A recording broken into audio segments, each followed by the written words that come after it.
दोस्तों, स्वागत है आपका मेरे YouTube चैनल पे। तो आज हम स्टार्ट करने वाले हैं रीजनिंग। तो रीजनिंग में हम स्टार्ट करने से पहले से बता दूं कि रीजनिंग दो टाइप की होती है, वर्बल और नॉन वर्बल। वर्बल एक भाषा के आधार पर होती है, जिसे भाषा ही कहते हैं, और नॉन वर्बल उसमें एक भाषा नहीं होती, इसे एक संकेतिक होती है, इसमें संकेत दिया जाता है। तो हम आज बात करने वाले हैं वर्बल की।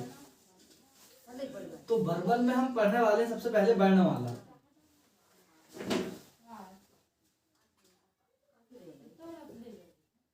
वर्णमाला क्यों पढ़ने वाले हैं रीजनिंग में? क्योंकि वर्णमाला सबसे इम्पोर्टेंट है। वर्णमाला अगर हमारी सही हो जाएगी तो सबसे पहली चीज हमारा क्या सही हो जाएगा? कोडिंग और डिकोडिंग। कोडिंग और डिकोडिंग ऐसा टॉपिक है जहां पर सबसे ज्यादा क्वेश्चन आते हैं एसएससी में और एसबीआई पीओ क्लर्क में, बैंकिंग के सेक्टर में। तो हमें कोडिंग डिकोडिंग अच्छे से बन जाएगी अगर हमारे पास वर्णमाला सही से बन जाएगा तो। दूसरा, शब्दों को क्रमानुसार जमाना।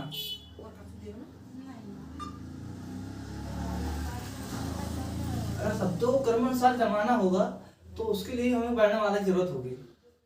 और वर्णमाला अगर विश्लेषण करना होगा तब भी हम वर्णमाला की आवश्यकता होगी। हमारा पहला टॉपिक होगा वर्णमाला। तो हम कोडिंग डिकोडिंग पढ़ेंगे, शब्दों को क्रमानुसार जमाना पढ़ेंगे और वर्णमाला विश्लेषण। तो स्टार्ट करते हैं आज का हमारा पहला टॉपिक वर्णमाला। तो वर्णमाला में क्या होते हैं? 26 अक्षर होते हैं। वर्णमाला में सब 26 अक्षर होते हैं, ए से लेके जेड तक। तो वर्णमाला में क्या क्या होते हैं? स्वर और व्यंजन होते हैं। स्वर कितने होते हैं? 5। और व्यंजन होते हैं 21। तो टोटल मिला के बनते हैं 26। तो ये बात आप कुछ नहीं भी लगी हो, क्योंकि आप पहले से लेकर अभी तक पढ़ते आ रहे हैं कि स्वर और व्यंजन कितने होते हैं। परंतु इसको हम फास्ट करने के लिए कुछ ट्रिक का इस्तेमाल करेंगे। वही ट्रिक मैं इसमें बताने वाला हूँ। ए से लेके जेड तक होता है। इसमें दो प्रकार से होते हैं, बायां से दायां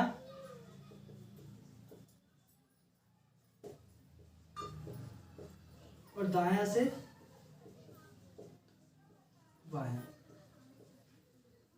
अगर हमको जब लिखा होगा ए टू जेड, हम अपने हाथ को देखा अच्छे से, अपना हाथ ये वाला बायां हाथ है और ये दायां है। तो हम किसकी ओर चल रहे हैं? ए से, ए बी। अगर जेड तक लिख रहे हैं तो हम ए से लिखते हुए किस तरफ बढ़ रहे हैं? दाएं की ओर। तो इसे कहते हैं बायां से दायां। तो यही क्रम से हम पढ़ते आ रहे हैं, पहले से पढ़ते आ रहे हैं और अभी पढ़ रहे हैं। अगर दायां से बायां बोले तो जेड उल्टा हो जाता है, इसका विपरीत, मतलब इधर से इधर पढ़ना है तो ये हो जाता है दायां से बायां। और क्वेश्चन इसी में से बहुत ज्यादा बनते हैं कि इसके दाएं में कौन है, इसके बाएं। जैसे कि मैंने आपको बताया कि हम वर्णमाला को दो हाफ में डिवाइड करते हैं। पहले हाफ में 13 होता है, दूसरे हाफ में 13 होता है। 13 ए से स्टार्ट होकर एम तक आता है, परंतु यहाँ एन से स्टार्ट नहीं होता, नीचे से स्टार्ट होता है। N O P Q R S T U V W X Y Z तक। तो पहले इनकी संख्या देख लेते। तो पहले नंबर में कौन आता है? 1, 2 में 3, 4, 5, 6, 7, 8, 9, 10, 11, 12, 13, 14, 15, 16, 17, 18, 19। पहले हाफ में 13 होते हैं, दूसरे हाफ में भी 13 होते हैं, परंतु एक दूसरे के जो अपोजिट होते हैं उनके बीच में एक रिलेशन होता है। आप हर एक को देखिए, एक दूसरे ए और जेड एक दूसरे के अपोजिट है, विपरीत है दोनों एक दूसरे के, परंतु दोनों को जोड़ोगे आप, ऐड करो तो 27 होंगे। कितना होगा? 27 होगा। इसी प्रकार 2 बी को और बाय को जोड़ेंगे 25 और 2 जी 27 होगा। मतलब किसी को भी जोड़ोगे आप अपोजिट वाले, 13 और 15, एम और एन को दोनों को ऐड करते हैं तो ये भी क्या होगा? अपना 27 ही होगा। तो आपको ध्यान देने वाली बात यह है कि इससे आपका एक चीज हल हो जाएगा। जैसे आपको क्वेश्चन में दे दिया, आपको मान लो एक क्वेश्चन में दे दिया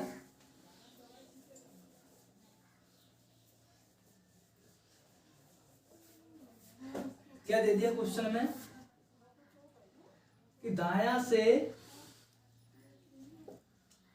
10वां अक्षर कौन सा होगा।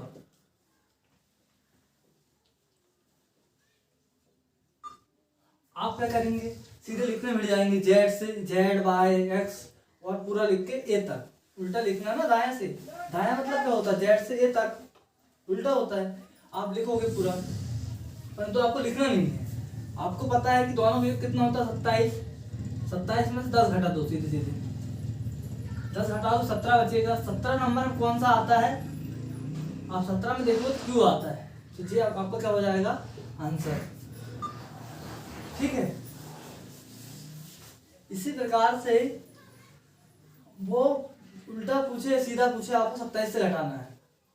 तो एक आपकी सुविधा के लिए होगा कि अगर विपरीत पूछ लेता है, विपरीत क्रम में, अगर विपरीत क्रम में पूछ लेता है वो, तो आपको सिर्फ माइनस करना 27 से और आपका आंसर आ जाएगा। तो ये तो हो गई अपनी निकालने वाली बात। पर इसमें सबसे मेन बात होगी कि अगर सेम सेम आएगा बाया बाया, अगर दोनों एक प्रश्न में दोनों चीज आती है बाया बाया करके, तो सेम सेम वाले क्या होते हैं, घटते हैं। बाया बाया हमेशा घट जाएगा। ऐसे दाया दाया आ गया एक प्रश्न में, दोनों घट जाएगा। ठीक है, परंतु बाया और दाया आएगा, एक अलग अलग आएंगे तो दोनों क्या हो जाएंगे, जुड़ जाएंगे। बाया दाया दोनों आएंगे तो एक दूसरे से जुड़ जाएंगे। तो ये बात आप याद रखना, ये सबसे इम्पोर्टेंट बात है।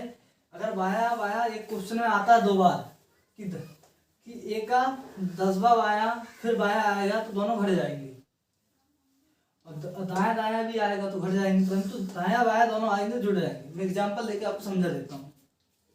जैसे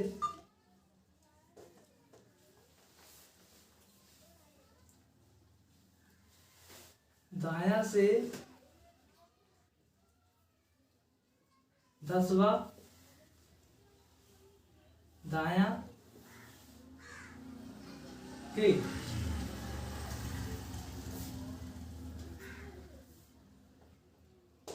5वां बाया कौन सा अक्षर होगा।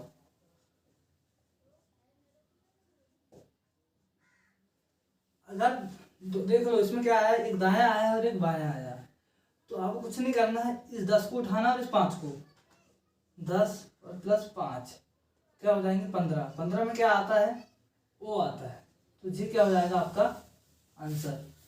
परंतु इस चीज की सबसे महत्वपूर्ण बात है कि हम पता कैसे चलेगा कि आप बता दिए वो 15 में आता है, आपको लिखना पड़ेगा, उसमें आपको काफी टाइम खर्चा होगा, परंतु आपको लिखना नहीं है, आपको मैं यहीं याद कर दूंगा। बस आपको वीडियो में अंतिम तक बने रहना है। अगर आप वीडियो को अच्छे से देखेंगे और लास्ट तक देखेंगे तो आपको आराम से यहीं याद हो जाएगा। तो रीजनिंग में आपको यहीं याद करना है कि कौन सा शब्द अक्षर कहाँ पर आता है। तो वो बात इम्पोर्टेंट है, उसको पहले कर लेते हैं। तो हम अंग्रेजी पढ़ने वाला में अक्षर किस स्थान पे अगर हमको याद करना हो तो हम कुछ ट्रिक का इस्तेमाल करते हैं। तो पहली ट्रिक होती है ई होती है। हमको सबको पता है कि ई क्या नाम कौन से नंबर पे आता है 5, जे कितने में आएगा 10, ओ कितने में आएगा 15, टी कितने में आएगा 20 और वाई कितने में आएगा तो अपन को 25। ई जे ओ पी वाई, इससे एक सुविधा हो जाती है हमको कि हमको पता चल जाता है कि इसके पीछे कितने हैं, 4 है। 4 कौन कौन से हो गए, ए बी सी और डी। इससे पहले हमको पता चल जाता है इसके पहले भी 5 है, ठीक है, इसके पहले पता चल जाता है 5, परंतु 5 कौन है ये पता नहीं चलता, तो इसमें हमको कंफ्यूजन हो सकता है। इसके लिए हम ज्यादा ट्रिक को नहीं इस्तेमाल करेंगे, पर ये भी इंपॉर्टेंट है, इसको आप याद कर लेना। ई जोड़ती करके है, ई 5 नंबर पे आता है, जे 10 नंबर पे आता है, वो कितने प्लेस, इसका स्थान कितना है 10 15 है, और टी 20 स्थान पे आता है और वाई 25 में आता है। तो ये एक प्रकार से इंपॉर्टेंट ट्रिक तो है। इसके साथ साथ हम ऐसे याद करेंगे, हमको ट्रिक की जरूरत नहीं पड़ेगी। तो हम कैसे याद करेंगे आपको बता देता हूँ।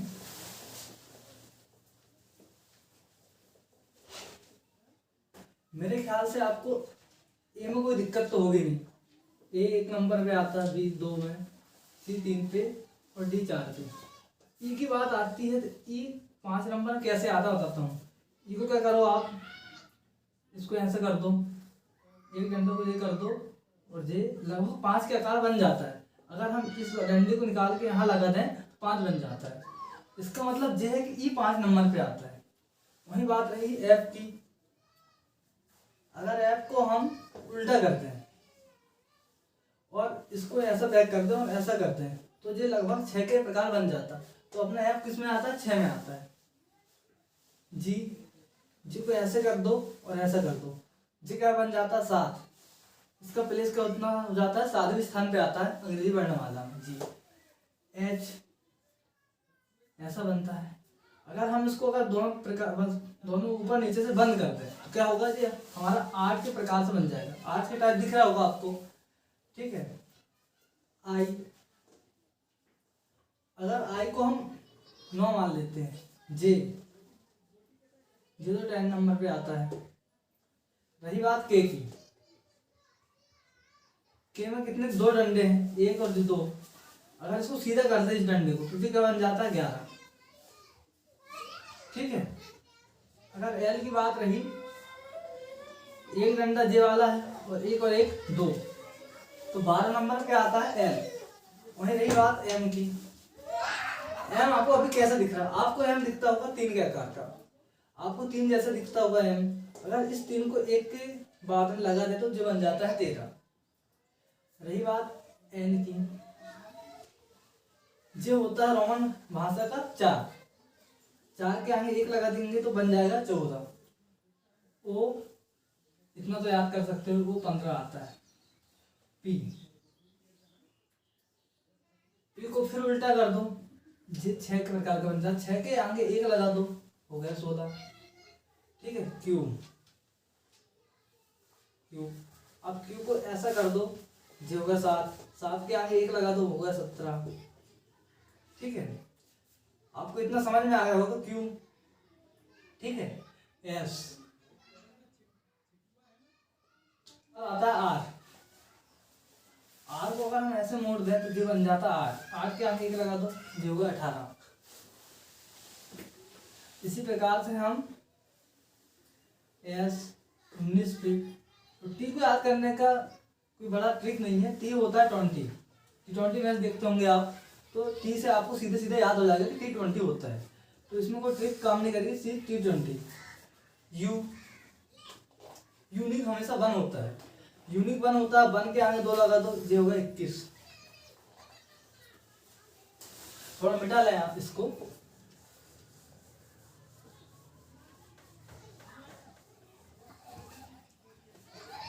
यू को मतलब होता है यूनिक, सबको पता है। यूनिक हर चीज 1 होती है। इसके आगे 2 लगाओगे 21, तो यू कितने स्थान पे आएगा, 21वां स्थान पे। वी ऐसा करते हो, 2 के जैसे दिखता है, तो 2 के आगे 2 लगा दो, कितना होगा 22, ठीक है। डब्ल्यू, ये 3 के, फिर एम डब्ल्यू, इनमें एक ही ट्रिक काम करेगी कि ये 3 जैसे दिखते हैं। तो ये होगा 3, इसके आगे 2 लगा दो, 23। एक्स, वाई और जेड, इतना तो याद कर सकते हो। 24, 25 और 26। इस प्रकार से ट्रिक हमारी काम कर जाएगी। अगर हम ऐसे याद करेंगे तो बहुत इजीली हम याद कर पाएंगे। तो मैं कोशिश करना आपकी, आप ऐसे याद करें। तो इस प्रकार से हमारा वीडियो यहीं समाप्त होता है। आगे का हम आगे बहुत से क्वेश्चन एग्जाम पर तय समझेंगे, तो इसके लिए आपको अगले वीडियो को वेट करना पड़ेगा। तो तब तक के लिए बाय बाय।